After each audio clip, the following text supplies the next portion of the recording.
From time to time, you encounter headlines such as tens of people died from methanol poisoning. It's not common, but it happens. The last time this happened with high media coverage was in November 2024 when 6 people died in Laos. Or at least the last time at the time of recording this video. During COVID-19, some people died from methanol poisoning as they thought it would help them with COVID, which, to be fair, they probably prevented COVID, just not in the luckiest way possible.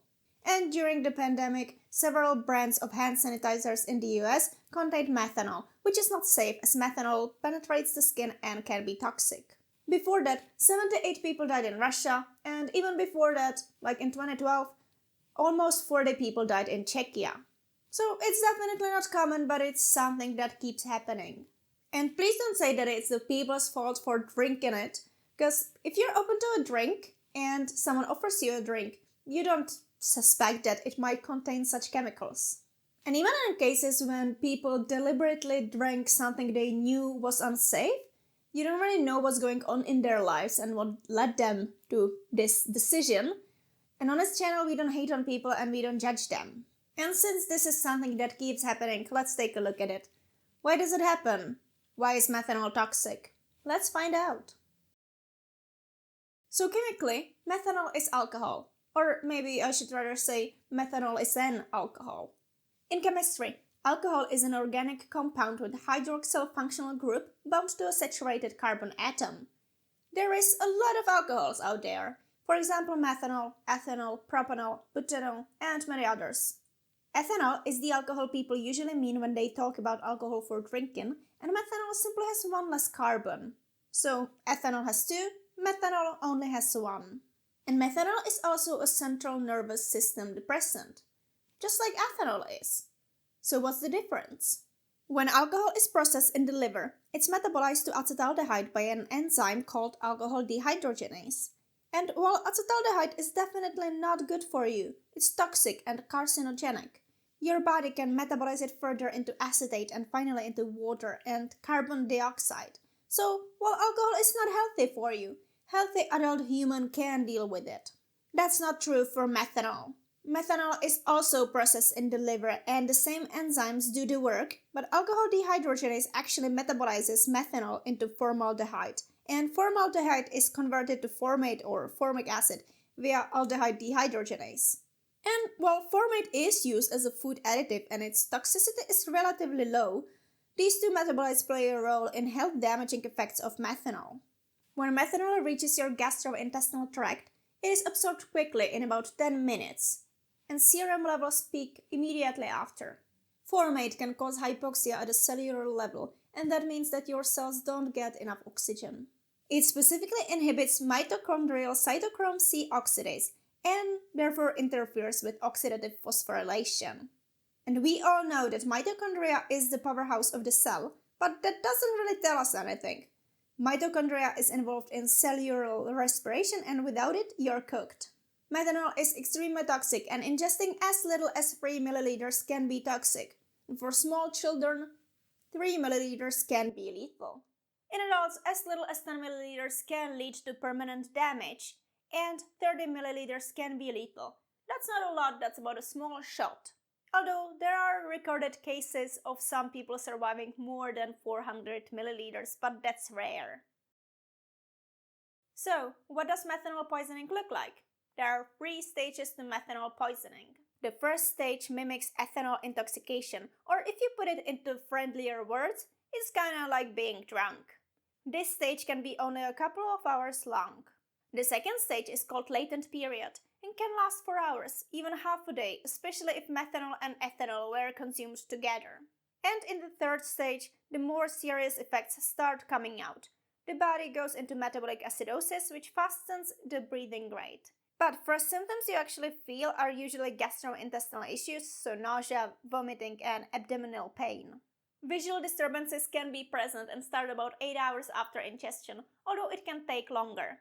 Your vision might get blurry, and photophobia, diplopia, or halo vision might be present. Unfortunately, early or late blindness is also possible. And over time, the poisoning might progress into coma and death. And I think this graph is a great visualization of what methanol poisoning looks like, So if you want to take a longer look at it, just pause the video, otherwise let's move to treatment. It's important to treat methanol poisoning as soon as possible to prevent further damages or possible death. There are several ways we can treat methanol poisoning, and each of them has different advantages and disadvantages. These treatment options are supportive care, inhibition of alcohol dehydrogenase, correction of acidosis, and hemodialysis. Some of these treatments block methanol metabolization by inhibiting alcohol dehydrogenase. For example, fomepizole does this. Fomepizole is given intravenously and is pretty easy to deliver and monitor and doesn't get you drunk. And fomepizole is a competitive inhibitor of alcohol dehydrogenase. But sometimes fomepizole is not an option. It's relatively expensive and not all hospitals have a stack of it available. So, if you cannot use fomepizole, you can use ethanol, and ethanol can be given intravenously or orally. But out of these two options, between fomepizole and ethanol, ethanol is the less preferable option. It is difficult to monitor and deliver and can get you drunk. Ethanol is a competitive substrate to methanol. Alcohol dehydrogenase metabolizes preferentially, which means that there is more time to get methanol out of the system without it forming dangerous byproducts.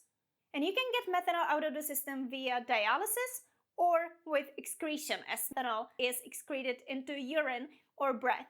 Both methanol and formate are dialyzable, and hemodialysis basically means that you run your blood through a machine that cleans it and then returns it to your body. It is also possible to give folate to the patient, as it can help them metabolize formate into carbon dioxide and water. Sometimes corticosteroids can be given, such as methylprednisone, and can help with visual impairments, although we should totally confirm that. Patients in respiratory distress might need to be intubated and put on machine ventilation. If treatment is started soon enough, recovery is possible, although there is always some chance of permanent damage, especially in eyes or brain. And what could be the reason why treatment did not start early enough?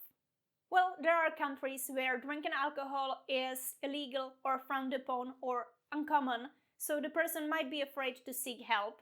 And even if they did, the labs in such areas might lack the necessary equipment to diagnose methanol poisoning. Since methanol poisoning is relatively rare, it's not on top of the list of tests medical professionals usually run and can be difficult to spot, especially since the symptoms can be symptoms of literally anything else. Especially if the patient doesn't make the connection between, oh, I drank, and oh, now I'm in a hospital. So what about prevention? Can you test for methanol? Well, this is the part of the video where I say, I really wish I were sponsored by someone making these kits, because they're expensive AF. But I'm not sponsored, and also these kits are widely not available. DIY Distilling suggests a flame test where you light the liquid on fire, and if the flame is yellow, then it probably contains methanol, and if it's blue, it's ethanol. This sounds pretty straightforward in theory, but in practice, it might get you kicked out of the bar pretty fast. And according to this article, it's not reliable. It is also possible to use sodium dichromate, although this is more like playing little chemist. But to be fair, this method is more reliable.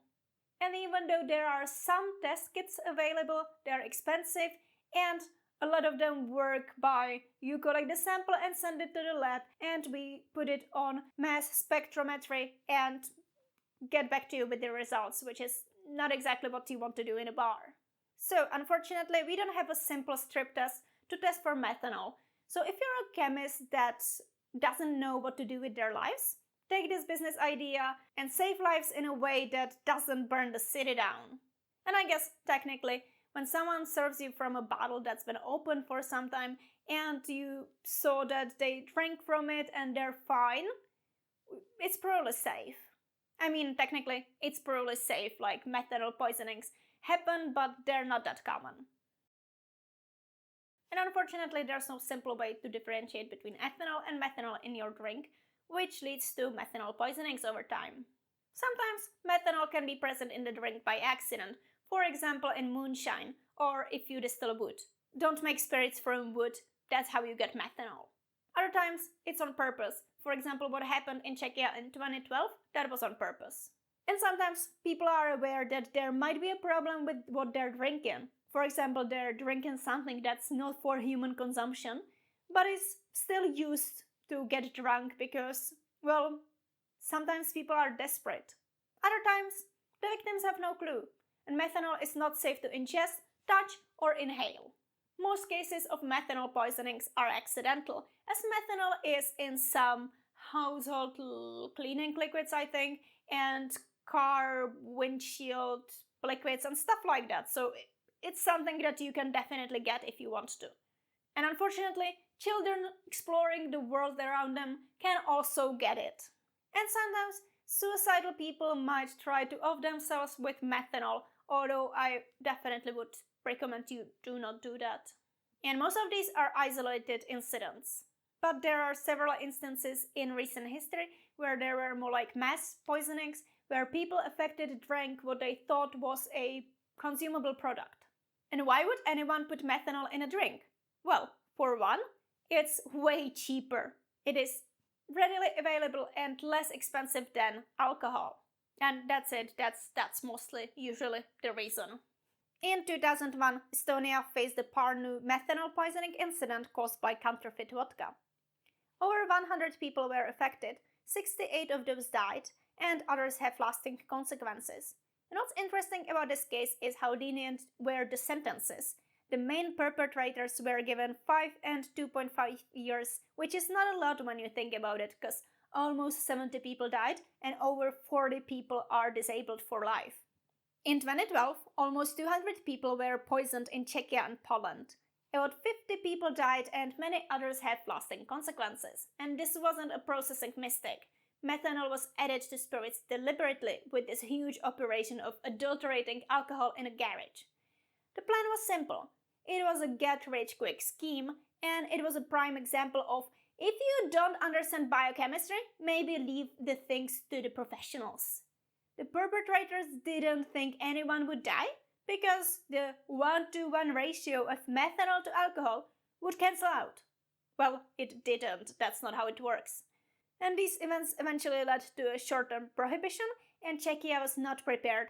People were treated with ethanol, although some fomepizole was given to Czechia as a gift. And while I was studying addictology, I actually got the chance to work with these people, because there was this study that basically monitors them every couple of years, I think. And the stories that I heard were so sad. Like, I cannot share anything here because I don't have their permission, but truly devastating stories. In 2016, between 70 and 80 people died in Russia, and this is not a political video, so let's keep it out of the comments. Let's just talk about the poisonings.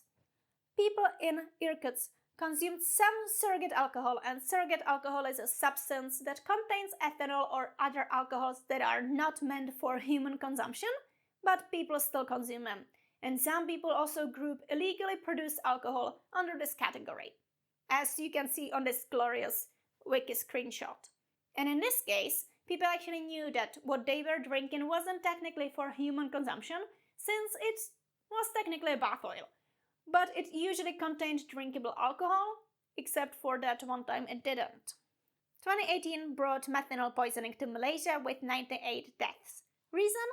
Dodging high taxes. And to be fair, 150 to 560% tax rates are so high I can't even believe it. In 2019, 150 people died and 200 more people were hospitalized in India. In 2021, 5 people were poisoned in Saudi Arabia, although there are more cases reported between 2020 and 2021. In 2023, 11 people died after drinking coconut wine in the Philippines. And apart from the methanol, this also sounds like a horrible, horrible hangover. And recently, in 2024, Tamil Nadu alcohol poisonings with 65 deaths and over 200 injuries, and Laos methanol poisonings with 6 deaths and 8 injuries. Although in Laos, methanol is only the suspected cause, but we think it was methanol. And I actually thought that was the most recent case, as it's only January 2025, but unfortunately the first incident of 2025 was reported. 6 people were arrested and convicted for intentional homicide in 2025 Istanbul alcohol poisonings. Over 40 people died and more than 93 were hospitalized, half of them in the ICU. I wouldn't want this video to get longer than I can handle though, so if you're interested in these cases and want me to talk about them, I can probably do it in a separate video. But as you can see, methanol poisonings is something that just keeps happening. It's greed, mostly it's greed. Sometimes accidents, mostly greed. It is scary and you never know when or where the next incident's going to happen, but to be fair, it's still relatively uncommon. But that's it for today's video. I hope you learned something new and interesting and that you never get methanol poisoning. When in doubt, don't drink it, stay safe. It might be awkward if someone offers you something and you have to say no, but it's better than methanol poisoning. And if you like mobile games, consider playing my game. It's called Mushroom Match and is a cottagecore early fall forest inspired puzzle game available on Android and iOS. And I made it myself and I'd be happy if you give it a try. Thanks for watching, see you next time!